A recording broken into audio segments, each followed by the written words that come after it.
Hey there, folks. My name is Mr. Muir. I'm with Centennial College, and welcome to Automotive 123. This is going to be the first in a series of 6 different lab videos, and this is to help us get through the pandemic and give you a little bit more information on the systems that we're going to be looking at and the things we're going to be learning in Fuel and Emissions 123. So that's your first year introduction to fuel and emissions.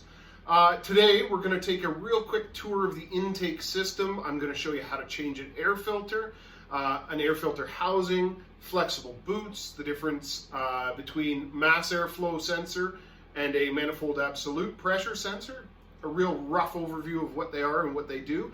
And we're going to trace out the path of airflow right from the inlet of the air intake system right to kind of where it enters the head. Now, of course, I'm not going to take apart my own engine right now so you can see, but we're going to trace it out just with our fingers and figure out where the air goes.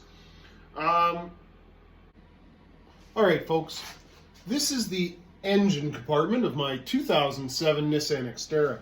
Now, why did I choose my 2007 Nissan Xterra? Mostly it was in my garage already, and the intake system is rather well laid out in this thing. We can trace the airflow really easily.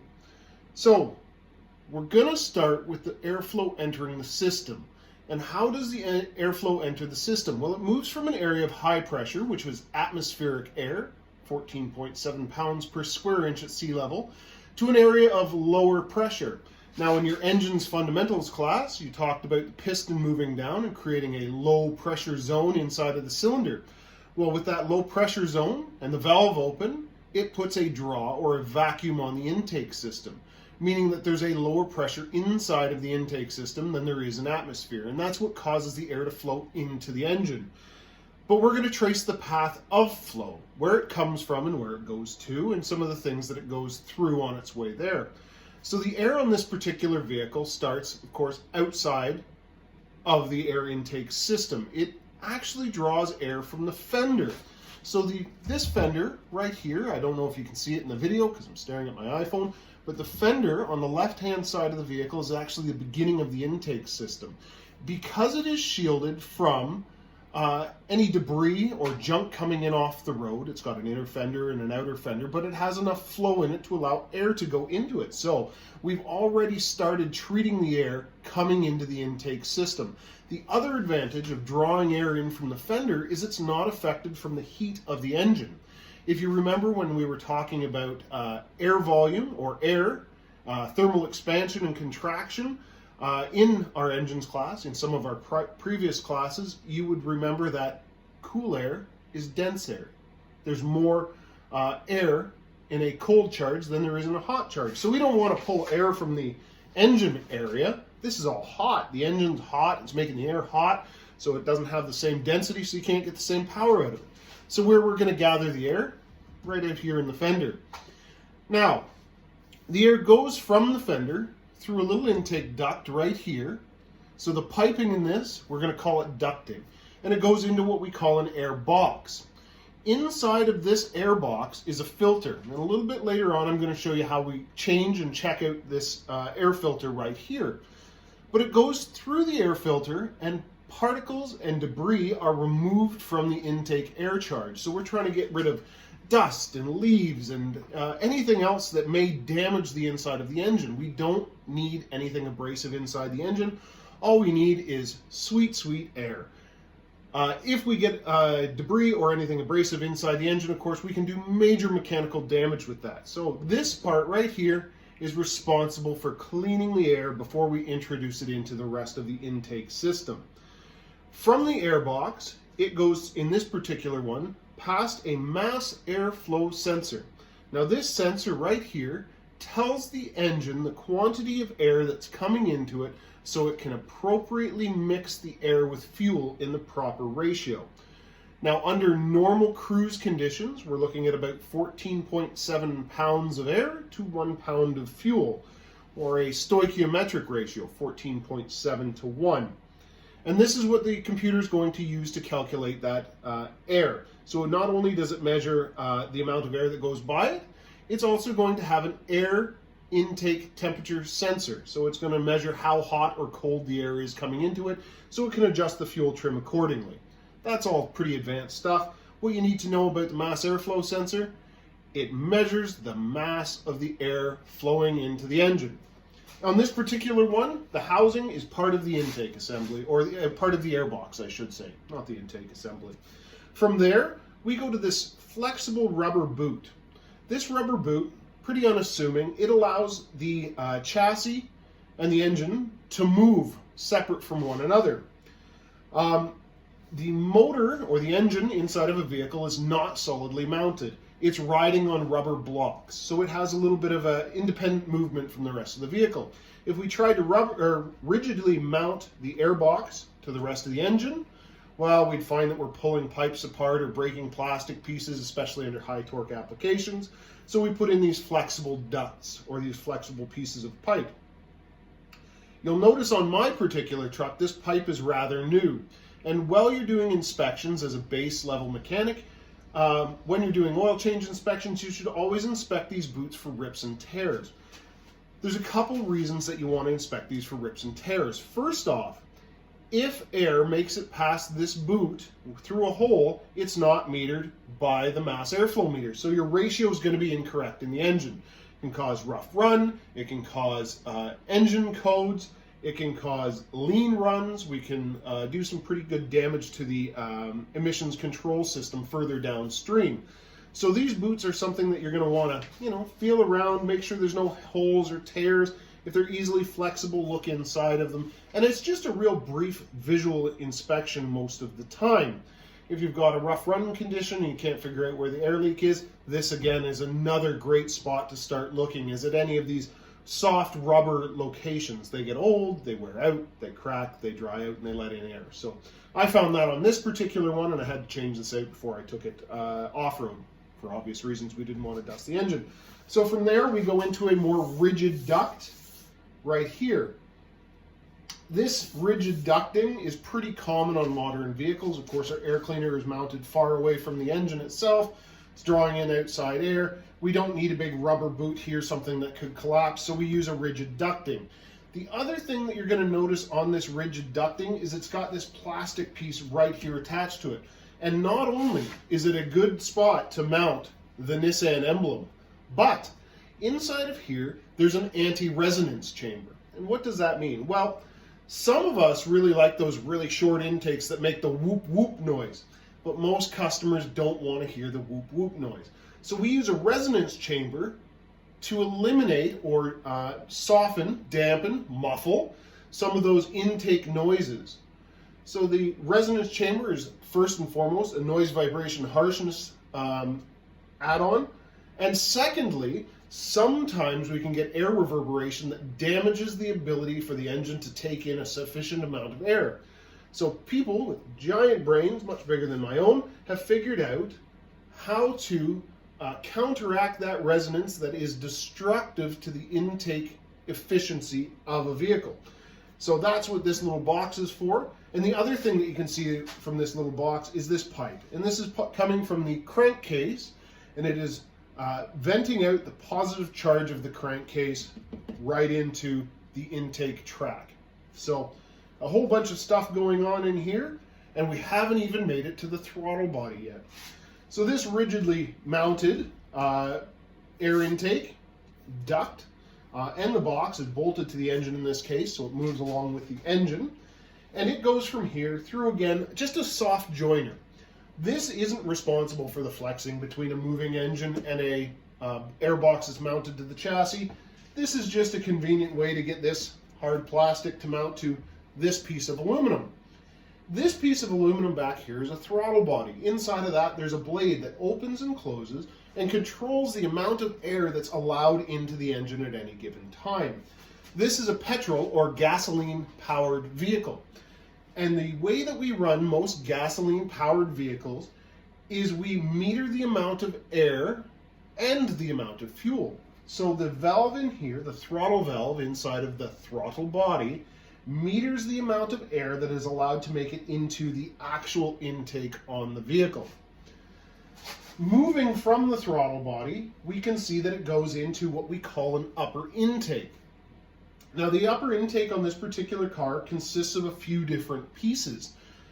It has a duct from the throttle body to what we call a plenum. This area right here is what we call a plenum, and it is a big open area for air to collect in order to be distributed to individual cylinders. From the plenum, we split up the air to feed the individual cylinders. And what we have is we have these things. They're called intake runners. And we have one runner for each cylinder on this engine. So there's 6 individual runners because there is 6 individual cylinders. And we can count those. 1, 2, 3, 4, 5. And then there's one back here, which is 6. Those runners go into a lower intake. Not all vehicles have an upper and lower intake, but this particular one, and a lot of modern vehicles do have an upper and lower intake. The lower intake is down below, very hard to see in this particular application. I'll move the camera a little bit later on and we can have a look down there to see if we can see it. But it continues the intake runners. On this particular vehicle, it's got super long intake runners. It's trying to make lots and lots of torque way down low. So it's a lower revving engine, comparatively speaking, with long intake runners in order to feed the cylinders at lower engine speeds and ensure that they get as much air as possible into them.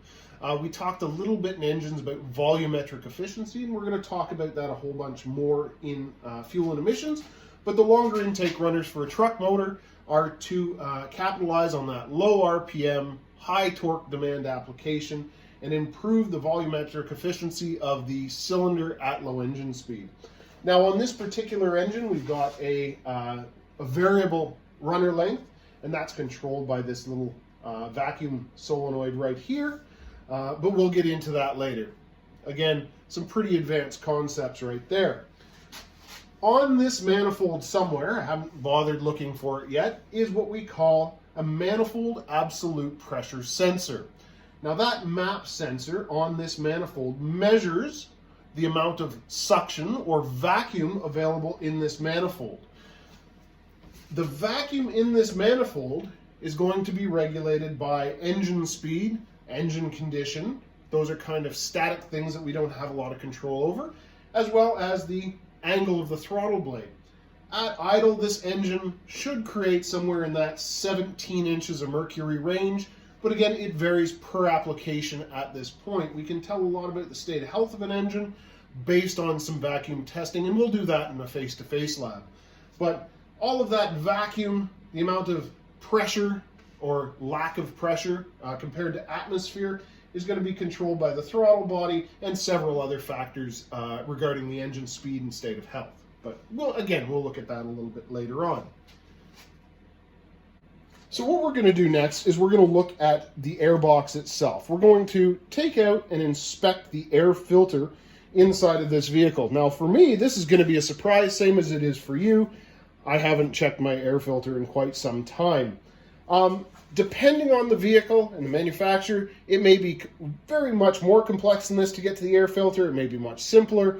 It is something where you do have to look at the service manual, but this is a general overview of just kind of how we're going to get this one out, or on most vehicles.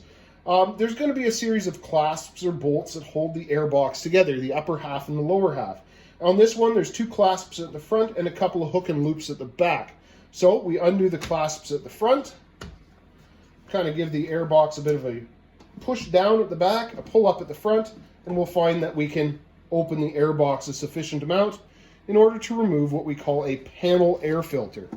And there's that air filter right there. This one is, it's not fantastic, but it's not horrible either. If we took a light and shone it through the back, we would probably be able to see the light from this air filter. Let's have a look here. Oh, I got my trouble light there. There we go. We can see kind of the light in the back. And if you can't, well, I don't know what to say. I'll have to check that in post. But, real simple check. Usually when we check this stuff out, what we would do, bang it on a hoist. In this case, it's my own truck. I don't care about the fender. But bang it on a hoist, knock the dust out of it, and then simply slip it back into the box, knowing that either the air filter is new or it's in a serviceable condition. Make sure you get the hook and loops back into their proper locations on the back of the airbox. They should fit together fairly easily, like so. The airbox should be nice and flush. That gasket should seal around the outside of the air filter. We don't want any air bypassing the filter. And then simply push the clasps back to where they need to be. That's it. That's checking an air filter. If it was dirty, of course, we would have replaced it, or if it was sufficiently dirty, that one has got a few miles left in its service life. When you open up that airbox, let me show you what you're going to see.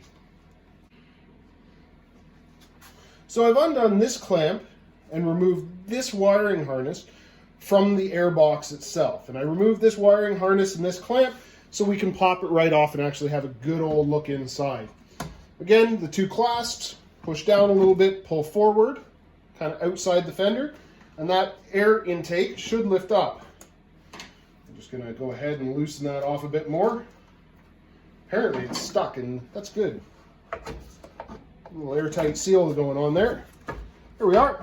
I've got it off to the side. Oh, I've got my differential vent on the side of it. There's that air filter again. There's a bit of dust, but it's all right. Let's see what's inside the airbox. I'm going to take you on this. Whoop. Little shake there. Tour. So when we get the airbox apart, we're going to see a few different things here. You'll notice this tube right there. That tube is what's being fed from the fender. So there's the fender, comes through the tube into the bottom side of the airbox. See the dirt and the dust and all that? Yeah, I should clean that out, shouldn't I? That's what the air filter is filtering out. That kind of stuff can really damage an engine. We don't want that inside.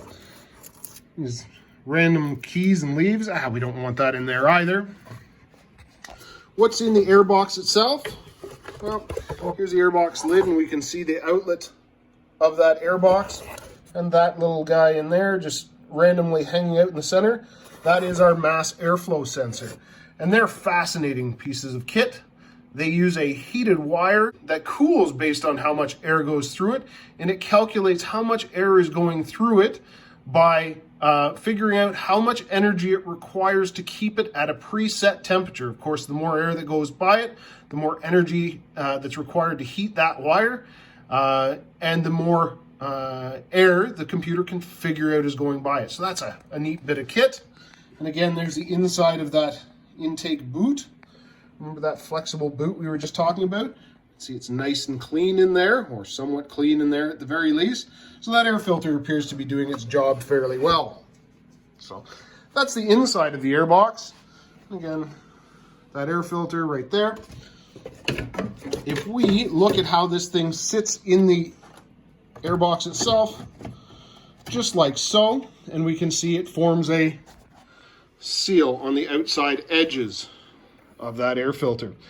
If you're looking at an air filter and any of this outside edge is broken or damaged or missing a chunk, that air filter is no good. It needs to be replaced. There's those loops I was talking about on the back side of the airbox. There's the clasps that hold it together.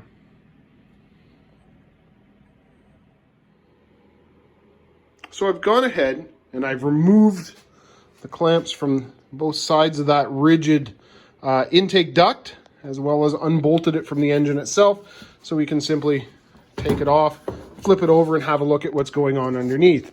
Again, there's that rigid intake tube, boot that goes to the airbox, which is over here now, and you'll see that it's got these two rectangular or squarish resonance chambers underneath, and we can see the PCV tube feeding into it. So that's pretty neat. Next up, what we really want to see here is that. So that is an electronic throttle body. And what makes it an electronic throttle control or electronic throttle body is the fact it doesn't have a cable going to it. Old throttle bodies used to be run by a cable that would attach to that throttle shaft right there. Current throttle bodies use an electric motor. There it is down there. series of gears and sensors in here in order to actuate this throttle body itself. And we can see that the throttle can twist, that butterfly valve opens and closes, and that meters the amount of air that is allowed into the engine. Currently, this throttle body is not powered. I don't have the vehicle on, so it is in its rest position, which is just a little bit off idle. It's opened in just a hair in anticipation of a startup, as well as a throttle body failure. They leave them off of idle or just a little bit higher than idle in order to allow the car to continue to run if the computer can't control the throttle. Just says, oh, I'm going to stop all my control. It returns to this home position, and the car will somewhat will run somewhat faster than idle. So that's what that's for. You can see if I push on this end, it'll move back to fully closed. At fully closed, it'll choke the engine off entirely. So that's just a bit of neatness, and that's about as far as I'm willing to take you into the intake system of my truck today. So I put our intake back together, and I'm going to show you a couple of things in comparison. I happen to have an intake from a carbureted car upstairs, and this is an intake obviously from a fuel-injected truck. First kind of thing I want to really show you is the location of things. Air filters way out here. We've got a whole bunch of ducting. Throttle bodies here. We've got some more ducting, and then we get to the intake plenum right here. So we've got some real long routing. Notice it's all made of plastic. We want very little heat retention in this. So plastic happens to be that best option to get rid of the heat. We want cold, dense air. The only thing that this system has to worry about right up until it hits the ports on the cylinder head is just getting nice, cool air there. And plastic happens to be really easy to produce, really inexpensive to produce, and it gets rid of heat. Again, we don't want all that heat in our intake system. On this particular version of the VQ40, if we look down here and we grab ourselves a light for trouble, we can see, oh, there's a collection of random stuff down there, but the lower intake is made of aluminum. And that's just because it's robust and it's easy to use. The lower intake doesn't have to be aluminum, and of course intakes don't have to be two-piece. But in this particular instance, Nissan decided that the lower intake could be aluminum. We can see that the injectors are going into that intake. Let me just put down our light that shows us trouble. And I'm going to put my finger right there. That's a fuel injector, and that's going into a port on the side of the head. So in this intake system, the fuel never touches the intake. It is what we call a dry intake, and it is sprayed directly into the port on the cylinder head. Okay, so that's a dry port injected intake. Very important to remember, and that's why we can get away with them being plastic. So this is almost an unboxing video. I've just opened the box myself. What we're going to see is we're going to see an aluminum intake from an old school Chevrolet 350 engine. Something that's set up to take a carburetor. Give me 2 seconds. We'll flip this camera around and I'll take you on a tour of that aluminum intake and explain the differences between that intake, why it works for that engine, in comparison to the intake that we just saw on the Xterra. So here it is. This is my nice new shiny intake for my carbureted car with the small block Chevrolet in it. We can see that this intake is entirely aluminum. It doesn't have all the fancy ducting that the Nissan intake had. There is no giant network of tubes that lead to this intake. No, this is it. The carburetor sits on top of that. The air cleaner sits on top of that, and that is the path that air has to take. Well, notice on this intake, there is 2 plenums. So this is what we call a dual plane intake, and these tend to be better at lower RPM. They don't disrupt the plenum as much as a single plenum would at lower RPM. If you want the engine to operate at higher RPM, a larger single plane intake with a single plenum in it is much better. This engine is going to be designed to run right up to about 5,500 RPM, so this dual plane intake is going to be ideal for it. It's going to be good for about 350 horsepower, and that's it. But it's all old school American stuff. How come the intake is aluminum? Well, inside of these old cars, we need the heat in the intake. Now, why would we need the heat? Remember, our port-injected car had injectors at each individual port and sprayed the fuel directly into the head. On this particular car, well, the carburetor is what introduces the fuel into the airflow, and it sits on top of the intake. So we need that heat in the intake to make sure that the fuel remains a vapor and doesn't turn back into a liquid. If this gets rid of too much heat, we're risking turning that fuel into a liquid, and liquid fuel doesn't burn. Not efficiently anyway. So that's why these old school intakes are going to be aluminum. We'll also see coolant running through them. So the heat of the engine coolant is transferred into the intake in order to heat up that air charge so the fuel doesn't condense and turn back into a liquid. We need that to be a vapor. So that's just kind of a different example of a different intake design that I had around.